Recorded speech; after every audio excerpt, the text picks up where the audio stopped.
Bueno, ¿qué tal? ¿Cómo andan? Bueno, entonces hoy vamos a trabajar un poco el texto de Michel Foucault, del que yo les compartí un fragmento. El libro se llama Vigilar y Castigar, Nacimiento de la Prisión, y nosotros en el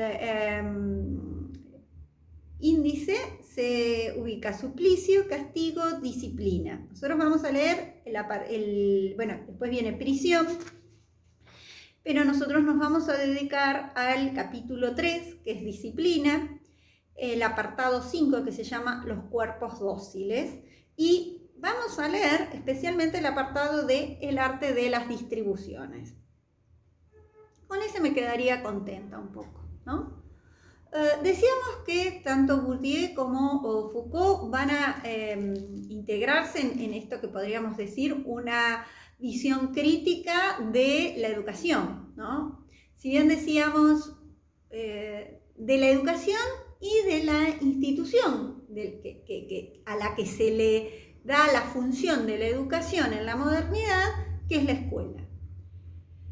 Con esto de tener una mirada crítica no estamos diciendo de que vamos a destruir las escuelas, sino de ponerlas a criticar para redefinirlas, revisarlas, analizarlas y quizás perder un poco la ingenuidad con respecto a la institucionalidad de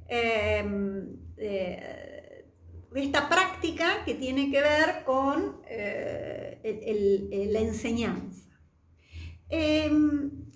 Michel Foucault, bueno, fallece, yo ahí les voy a dejar algunos datos, entre el 26 y el 84, fallece en 1984.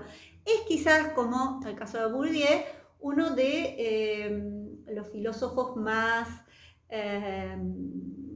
citados y a los que se remite en la segunda mitad de los, diríamos, últimos 30 años del siglo XX, y que va a tener incluso cuando leíamos psicopolítica, hay toda esta visión que hace Byung-Chul Han, hay una respuesta frente a la propuesta de una biopolítica que había planteado Foucault.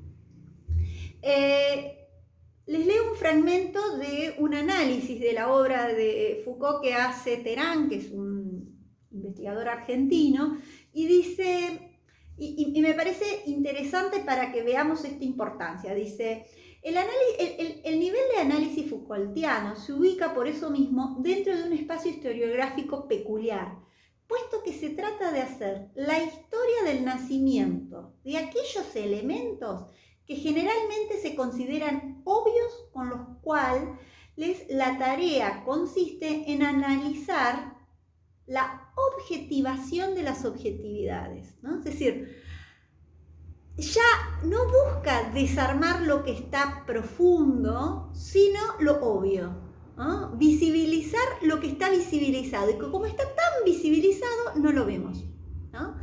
Esto de analizar la objetivación, es decir, cómo se construye estas objetividades. Es muy interesante en ese, dice, semejante proyecto incluye como movimiento propedéutico la necesidad de quebrantar esas falsas evidencias que por su larga duración han adoptado ante nuestra mirada la apariencia inconmovible de lo normal, ¿no? Esta idea de desarmar la normalidad. ¿Qué es lo normal? ¿No? En estos tiempos que hablamos de una vuelta a la normalidad, una nueva normalidad, la normalidad. Quizás lo que habría que poner en duda es la normalidad, nueva, vieja normalidad, ¿no? Eso se trataría quizás de desarmar, más que de tratar de volver o de tratar de armar, ¿no? Volver es ir para atrás.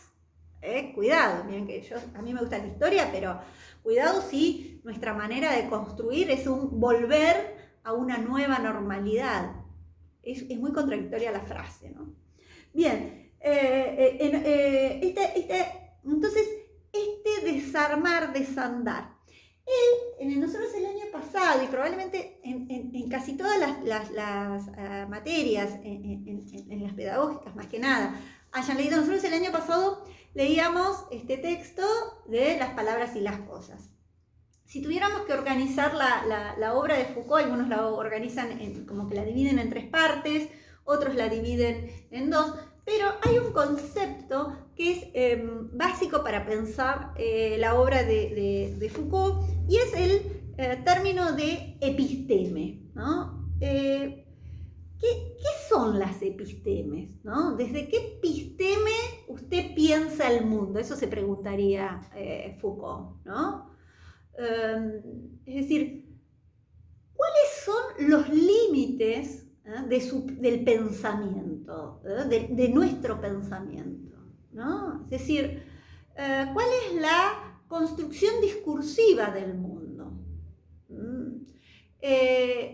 Y lo que observábamos en Las palabras y las cosas, cómo él va armando distintos momentos, ¿no? Y arma distintas epistemes. En este texto, que ya es de una segunda época, trabaja cómo, podríamos decir, se desarrollaron estilos punitivos en 2 momentos especialmente, que tienen que ver con lo que él llama la episteme clásica. No se confundan con periodo de la historia clásico, ¿no?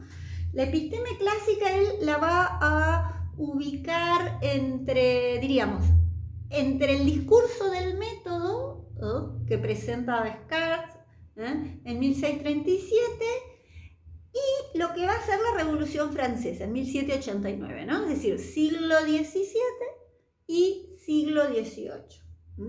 En ese marco, que nosotros lo ubicaríamos ligado al barroco, fíjense, él observa que hay un modo de castigar, ¿no? Y ese modo de castigar está vinculado al espectáculo público, ¿no? Es decir, se lo linchaba en la plaza pública, iba todo el pueblo, decía, ¡ah! ¡Que lo linchen! ¡Que lo linchen! Y había todo un goce ahí incluso, ¿no? Es decir, un disfrute, vamos a ver cómo matan al asesino, ¿no? Bueno, que está también vinculado al absolutismo monárquico, ¿no? En donde era el rey el que decía, lo condeno, o lo perdono, el perdón del rey, ¿no? Y el que sea público era una manera, una modalidad ejemplificadora, porque es decir, por miedo a eso que yo veía, imagínense un niño concurriendo a esa escena, ¿no? En donde está la horca, en las películas, ¿no? Que veíamos. Entonces, si para que a mí no me pase eso, yo, es decir, desde el miedo evito cometer algo que pueda disgustar al rey. ¿Qué es lo que se pena? ¿Qué es lo que se castiga? Y él dice, el castigo queda grabado en el cuerpo, ¿no? Es decir, te corto la mano, te ahorco, ¿no? Te corto la lengua, es decir, quedan marcas en donde uno, digamos, bueno, en esta episteme clásica, en esta construcción, hay un modo de comprender. ¿Qué serían las epistemes? Podríamos decir, supuestos básicos, ¿no? A partir de los cuales pensamos y constituimos el mundo, ¿no? El modo de organizar, de pensar, de armar un orden en el mundo, no hay un orden que es eterno, ¿no? Sino que lo que hemos aprendido, que el modo de organizar y de comprender y de organizar ese mundo fue cambiando a lo largo del tiempo, ¿no? Entonces, en los distintos momentos se organizó el mundo de distinta manera, ¿no? De allí esta idea de episteme, de malla, de trama, a partir de la cual, que sería, en un momento él dice, son a priori históricos, ¿no? Es decir, están previos a armar ese esquema, ¿no? Son también límites de lo que yo puedo o no puedo pensar, no se me ocurre pensar.